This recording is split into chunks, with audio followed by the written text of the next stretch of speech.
Connaître et savoir pour savoir et connaître, tel est le caractère principal de la science suprême connaissable. Car celui qui veut connaître pour connaître choisira de préférence la science parfaite, c'est-à-dire la science du connaissable par excellence. Madame, Monsieur, bonjour, bienvenue à toutes et à tous à cette autre édition de la revue de la presse internationale sur Afrique Média. Nous la commençons, cette revue de la presse internationale, édition de ce mardi 11 décembre de l'an de grâce 2012 par le quotidien français de l'économie Les Échos, qui nous dit pourquoi les marchés prêtent à perte à la France. Selon Les Échos, la France a levé près de 6 milliards d'euros lors d'une adjudication de bons du Trésor hier et ses taux d'emprunt sont ressortis négatifs sur les trois lignes de tension. Cela signifie, indique le journal, que les investisseurs sont prêts à perdre de l'argent en plaçant leurs avoirs sur la dette française. Ainsi, les opérateurs qui ont prêté hier 1,293 milliards d'euros au taux de moins 0,012% à un an récupéreront 150 000 euros de moins en novembre 2013. Et ce sans même prendre en compte l'inflation. Les Échos notent que la France n'a jamais bénéficié de conditions de financement aussi favorables. On a encore touché un plus bas de l'histoire sur les emprunts à 10 ans à 1,91%. Il faut dire que les conditions étaient réunies pour que la dette française soit recherchée. La démission de Mario Monti en Italie a agi comme une piqûre de rappel sur les marchés mondiaux. La situation des pays périphériques de la zone euro reste en tout cas précaire et la résolution de la crise encore largement dépendante de facteurs politiques. Les Échos relèvent que la journée a été marquée par une vive remontée des taux des Italiens et une fuite vers les emprunts d'État les plus sûrs et surtout les plus liquides, c'est-à-dire en tout cas dans les colonnes du quotidien français de l'économie, Les Échos. Parlant de Il Professeur et Mario Monti, il faut aller en page 2 et 3 du quotidien Le Monde pour le trouver. Ce dernier, selon le journal, n'a pas dit son dernier mot, alors que Silvio Berlusconi mène le combat de trop. Mario Monti garde toutes les cartes en main. Le Monde, dans ses colonnes et surtout à sa grande une, nous affirme ce mardi que l'économie chinoise rebondit. La deuxième économie mondiale accélère après plusieurs trimestres de ralentissement. Le quotidien français note que la croissance de la production industrielle est repassée au-dessus de 10% en novembre. Interrogation sur les signes d'ouverture du nouveau numéro 1 chinois, Xi Jinping. Le quotidien français Le Figaro affirme ce matin que le départ annoncé de Monti inquiète toute l'Europe. La une du Figaro est consacrée au président français François Hollande après les 3 élections partielles. Selon le journal, les mauvais scores du PS dans les 3 législatives partielles de ce week-end inquiètent sérieusement la majorité. Dans l'Hérault, les Hauts-de-Seine et le Val-de-Marne, les candidats de droite devraient sortir gagnants à l'issue du second tour. Les socialistes, incapables de profiter de la guerre des chefs à l'UMP, s'interrogent sur cette sanction des électeurs 6 mois après l'arrivée au pouvoir de François Hollande. Une sonnette d'alarme à un an des élections municipales, d'où la une du quotidien français Hollande, la sanction.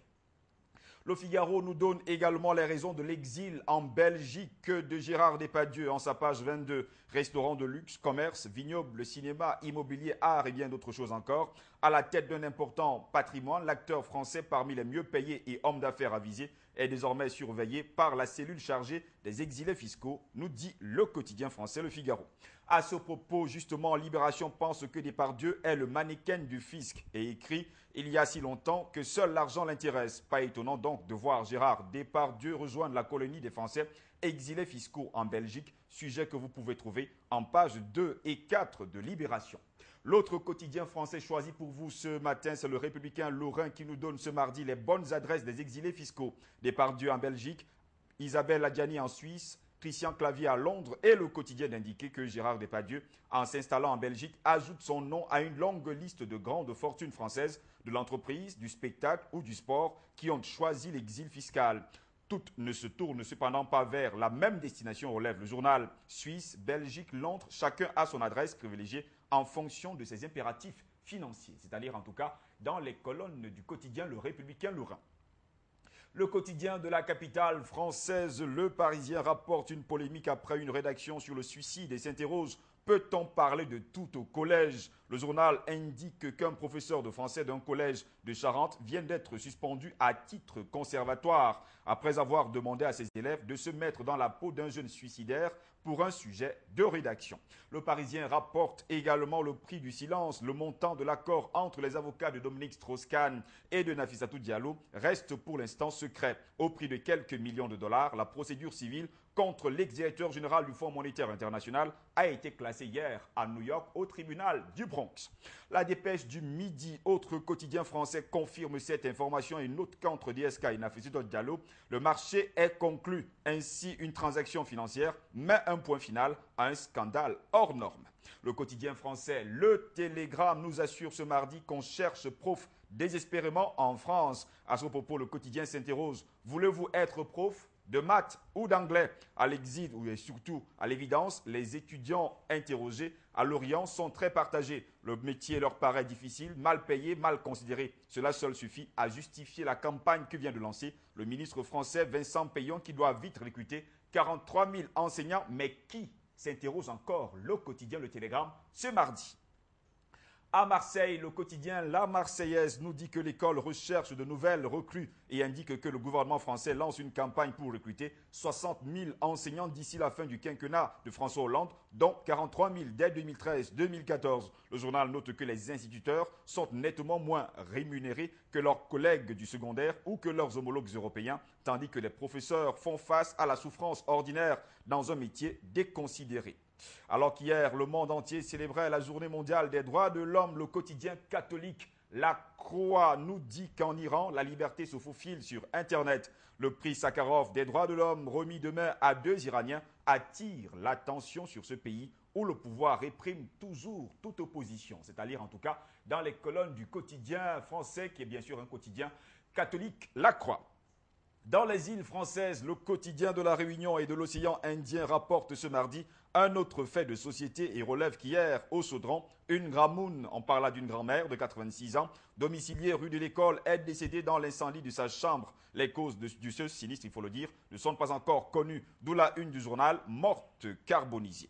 On quitte les îles françaises, direction la Belgique où le quotidien La Libre n'a pas manqué la sortie du film Le Hobbit et parle de la règle de 3. Le journal indique que pour faire du premier roman de Tolkien, une nouvelle trilogie, Peter Jackson, le réalisateur, a puisé dans une œuvre vaste. Le journal a fait quelques analyses que vous trouverez en pages 44 et 45 du journal belge La Libre Belgique. La Libre Belgique qui ne manque pas de nous affirmer que la KBC renvoie l'ascenseur à l'État belge. Le groupe financier aura remboursé en 2012 l'aide de 3,5 milliards de l'État fédéral, un soulagement pour la dette plombée par les autres sauvetages. On reste en Belgique avec le quotidien Dernière Heure qui nous confirme que JJ, on parle là de Gérard Depardieu, est chez les Belges et que la France est indignée. JJ pousse même la chansonnette en duo avec la fille du président ouzbek. On quitte la Belgique pour la Suisse où la tribune de Genève affirme qu'aux États-Unis, les États font obstruction à la Medicare. De nombreux États aux mains de républicains résistent à l'application de la grande réforme de l'assurance maladie d'Obama. Le président américain Barack Hussein Obama a certes vaincu dans les urnes et en justice pour faire passer sa grande réforme de l'assurance maladie, mais la pleine application de la loi fait encore face à l'obstruction des États aux mains des républicains. Votée au Congrès en 2010, confirmée en Cour suprême en 2012, cette réforme phare du premier mandat de Barack Hussein Obama a surmonté l'opposition virulente des républicains au niveau national au terme d'une bataille politique épique. Grâce à cette loi, Barack Obama, il est démocrate, espère permettre à environ 30 millions d'Américains non assurés d'accéder enfin à une couverture maladie sur les 48 millions de non assurés. C'est-à-dire en tout cas dans les colonnes du journal Le Suisse, La Tribune de Genève.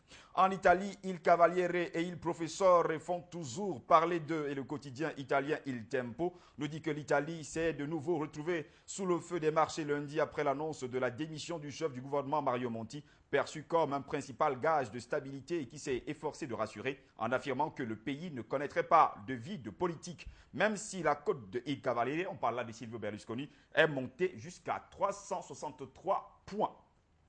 En Allemagne, le quotidien allemand Der Tagesspiegel nous dit dans sa livraison de ce mardi que l'Europe est heureuse mais inquiète. Une Union européenne engluée dans la pire crise de son histoire a formellement reçu lundi 10 décembre à Oslo le prix Nobel de la paix qui lui a été décerné pour son rôle dans la transformation d'un continent de guerre en continent de paix. Le journal note qu'en présence d'une vingtaine de chefs d'État et de gouvernement européens, dont François Hollande et Angela Merkel, la chancelière allemande, assis côte à côte et qui se sont levés ensemble, photo à la grande une de ce journal, pour saluer l'assistance. Le président du comité Nobel norvégien, Thorbjørn Jagland, a appelé l'Union européenne à aller de l'avant malgré la crise.